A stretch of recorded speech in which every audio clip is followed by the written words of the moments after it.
हम घर बैठे ऑनलाइन 3 मंथ वाला उम्रा वीज़ा अप्लाई कर सकते हैं।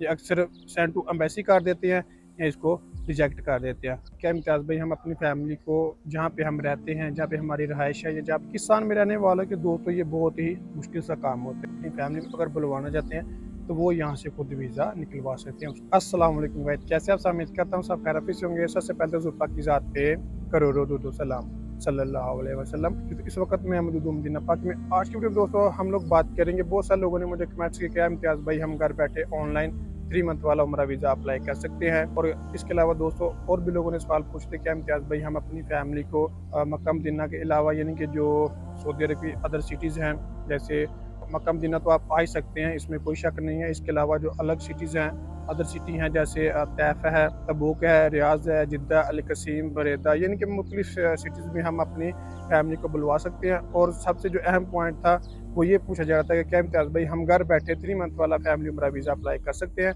तो या नहीं कर सकते। इसके बारे में इंशाल्लाह मैं मुकम्मल डिटेल से आप लोगों को समझाऊंगा। तो अपनी वीडियो के अंत तक लाजमी देखना। उससे पहले अगर हमारे चैनल पर नए हैं तो प्लीज़ चैनल को सब्सक्राइब करें और वीडियो को भी लाइक लाजमी करें, ताकि इस तरह की प्यारी प्यारी इस्लामिक इंफॉर्मेशन को अकबर वक़्त होते रहे। जज़ाकल्लाह। इसके अलावा अगर आप लोग घर बैठे मक्का और मदीना में होटल बुक कर सकते हैं, 3 मंथ का फैमिली मेरा वीज़ा हासिल करना चाहते हैं, तो वीडियो के एंड में मैं आपको अपना व्हाट्सअप नंबर शेयर कर दूँगा। मुझसे व्हाट्सएप पर रब्ता करके घर बैठे होटल बुक करवा सकते हैं, इनके बारे में मालूमात ले सकते हैं। जज़ाकल्लाह। तो गाइस, सबसे पहला जो सवाल था, क्या इम्तियाज़ भाई हम अपनी फैमिली को जहाँ पे हम रहते हैं, जहाँ पे हमारी रहाइश है या जहाँ पे हम काम करते हैं, क्या वहाँ पर हम इनको रख सकते हैं? और जहाँ पे मकान वगैरह लिया होता है, रहाइश ली होती है, तो जी इसमें कोई शक नहीं होता। आप जहाँ भी रहते हैं, सऊदी अरब की किसी भी सिटी में रहते हैं, तैफ में रहते हैं, रियाज में रहते हैं, तबूक में रहते हैं, यानी कि सऊदी अरब के किसी भी शहर में आप रहते हैं, आप अपनी फैमिली को वहाँ पर 3 मंथ के लिए, 80 दिन के लिए, 70 दिन के लिए, मतलब जितना भी आप वीज़ा लगवाते हैं या जो भी उनकी टिकट होती है, आप उनको उस हिसाब से अपनी फैमिली को अपने पास उन दिनों के लिए रख सकते हैं। उसके बाद आप यहाँ पर उम्रे के लिए भी आ सकते हैं, मक्का मदीना ज़ियारतों के लिए भी आ सकते हैं और उम्रे के लिए भी आप आ सकते हैं। इसके बाद इसी बात के ऊपर एक दूसरा पॉइंट है कि क्या जिद्दा में या मक्का में अपनी फैमिली को पहले लाना है, या मतलब जहाँ पे हम रहते हैं वहाँ की टिकट करवाएं।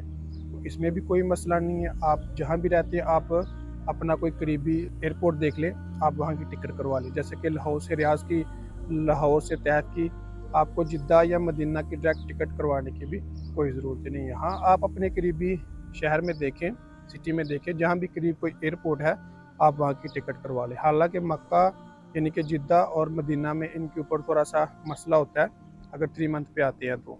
वैसे वो भी अब अल्हम्दुलिल्लाह ख़त्म हो गया, लेकिन आप जिस सिटी में भी रहते हैं आप अपना करीबी एयरपोर्ट देखें और वहाँ की टिकट करवा सकते हैं। दोस्तों, सबसे जो अहम बात है, जो अहम मालूमात है कि क्या इम्तियाज़ भाई हम घर बैठे 3 मंथ वाला फैमिली उम्रा वीज़ा अप्लाई कर सकते हैं या नहीं कर सकते अपने मोबाइल से। तो ये दोस्तों बिल्कुल ही नामुमकिन सा क्वेश्चन है, नामुमकिन सा सवाल है कि हम घर बैठे 3 मंथ वाला फैमिली उम्रा वीज़ा अप्लाई कर सकते हैं, क्योंकि दोस्तों इसके लिए बहुत ही लंबा प्रोसेस चाहिए और इसमें बहुत ही ज़्यादा मुश्किलात का सामना भी करना पड़ता है। क्योंकि जब भी एजेंट हजरात वीज़ा अप्लाई करते हैं तो उनके पास आईडीज़ होती हैं, यानी कि मिनिस्ट्री ऑफ हज एंड उम्रा की तरफ से उनके पास आईडीज़ होती हैं जिसके ऊपर वो वीज़ा अप्लाई करते हैं। हाँ, इसकी वेबसाइट है जहाँ पर जाके आप ट्राई कर सकते हैं, लेकिन ये दोस्तों बहुत ही ज़्यादा नामुमकिन सा काम होता है। पाकिस्तान में रहने वालों के दोस्तों ये बहुत ही मुश्किल सा काम होता है, क्योंकि जब इसकी पेमेंट वाला ऑप्शन होता है तो वहाँ पर पाकिस्तान के बहुत सारे ऐसे बैंक अकाउंट्स हैं जो कि इंटरनेशनल ट्रांजैक्शन की एक्सेस नहीं देते,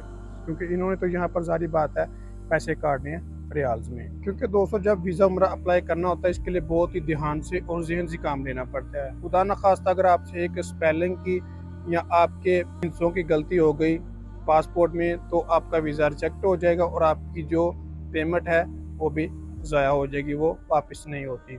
इसके बाद जब एजेंट हजरात वीज़ा अप्लाई करते हैं दोस्तों, उससे पहले वो फीडिंग करते हैं। ये स्क्रीन के ऊपर आपको एक स्क्रीनशॉट शो हो रहा है, इस तरह की फीडिंग करते हैं, वो अपने क्लाइंट्स को भेजते हैं, वो तसल्ली करते हैं, देखते हैं नाम में या इनके जो पासपोर्ट नंबर में कोई गलती नहीं है, उसके बाद वीज़ा प्रोसेस होता है। वीज़ा प्रोसेस के लिए दोस्तों बहुत ही ज़्यादा मुश्किलात का सामना करना पड़ता है। दोस्तों 1 या 2 वीज़ा बहुत ही मुश्किल से अप्लाई होता है। ये वैसे भी अक्सर जो मिनिस्ट्री ऑफ हज वाले होते हैं ये अक्सर सेंड टू एम्बेसी कर देते हैं या इसको रिजेक्ट कर देते हैं। हम लोग जब भी दोस्तों वीज़ा अप्लाई करते हैं तो ग्रुप की शक्ल में अप्लाई करते हैं, यानी कि 10 लोगों का ग्रुप हो गया, 15 लोगों का, 20 लोगों का। इस तरह वीज़ा आसानी से निकल आता है और मिनिस्ट्री ऑफ हज इसको सेंड टू एम्बेसी भी नहीं करती और वीज़ा आपका आसानी से प्रोसेस में भी चला जाता है। इसके अलावा जो 200 साल वाला मल्टीपल वीज़ा है, वो तो जो यहाँ पर हमारे भाई हैं सऊदी अरब में मुकीम है, वो अपनी फैमिली को अगर बुलवाना चाहते हैं तो वो यहाँ से खुद वीज़ा निकलवा सकते हैं, उसका इशू नहीं होता। तो यहाँ पर किसी भी मकतब में चले जाएँ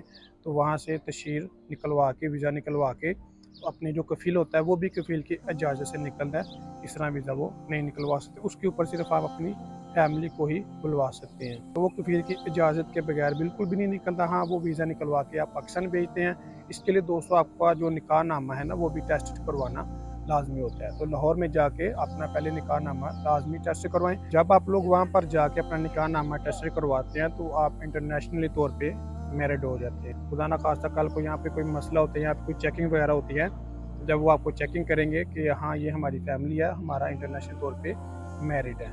तो ये जो वीज़ा है ये तकरीबन यहाँ से 40 या 50 रियाल का वो वर्का मिलता है, कागज़ मिलता है। तो आप लोग यहाँ से किसी भी मकतब में जाके निकलवा सकते हैं। उसके बाद दोस्तों जो 3 मंथ वाला फैमिली उम्रा वीज़ा है, ये आप लोग घर बैठे अप्लाई नहीं कर सकते। ठीक है, ये एक नामुमकिन सा काम है, इसे लोग करने की कोशिश करते हैं, ये बहुत ही ज़्यादा मुश्किल होता है। तो अगर आप लोग 3 मंथ वाला फैमिली उम्रा वीज़ा हासिल करना चाहते हैं तो आपको किसी लाजमी एजेंट से रजू करनी होगी। दूसरा ऑप्शन इसमें यह है कि अगर हाँ, आप लोग अपनी तसल्ली करना चाहते हैं, 3 मंथ वाला फैमिली उम्रा वीज़ा अप्लाई करना चाहते हैं अपने ज़हनी सुकून के लिए, तो KSAVisa.com पे चले जाएँ।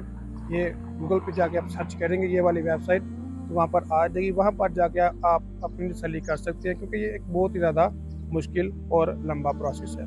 जी तो गाइस, ये था हमारा क्या व्लॉग। अगर मेरी वीडियो अच्छी लगी हो तो प्लीज़ चैनल को सब्सक्राइब करें और वीडियो को भी लाइक लाजमी करें, ताकि इस तरह की प्यारी इस्लामिक इन्फॉर्मेशन वीडियो अखबार बकसी होते रहे। जज़ाकल्लाह। इसके अलावा अगर आप लोग घर बैठे मक्का और मदीना में होटल बुक करना चाहते हैं, 3 मंथ वाला फैमिली उम्रा वीज़ा हासिल करना चाहते हैं, तो इसके ऊपर आपका मेरा व्हाट्सएप नंबर मशहूर होगा।